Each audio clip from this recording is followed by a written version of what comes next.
মাদ্রাসার প্রোগ্রাম আর যে কোরআন নিয়ে আসছে এখান থেকে লেখা যায় নুরানি হাফেজি কোরআন শরীফ। এই কোরআন যেন একটা মাদ্রাসায় না থাকে। কথা বুঝেননি? কোরআন শরীফ থাকবে কেন? কোরআন শরীফ, এই শরীফ আলা কোরআন থাকবে কেন? আব্দুল সালাম ভাই, এখন কয় কপি কোরআন লাগবে আমাকে বললাম, পাঠা দেবো কালকে ইনশাল্লাহ। খবরদার না, কোরআন শরীফ আলা কেউ কিনবেন না, দানও করবেন না। এর মধ্যে রুকু ঢুকানো আছে, দেখছেন আপনারা? এর মধ্যে রুকু ঢুকানো আছে। এই পিছনে বেদাতের দোয়া লেখা আছে। আপনি বেদাতদের কাছ থেকে লিখবেন, ওরা ব্যবসা করে খাচ্ছে, বেদাত বিক্রি করছে। কোরআনের পাশে তাবিজ দেওয়া আছে, তাবিজের নকশা দেওয়া আছে।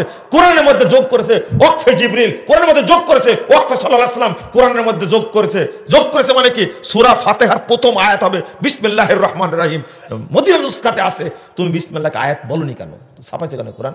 ব্যবসায়ী এরা, বেদাতি, নির্লজ্জ, বেহায়া, এরা কোরআন হাদিস নিয়ে ব্যবসা করে। নাউজুবিল্লাহ, আস্তাগফিরুল্লাহ।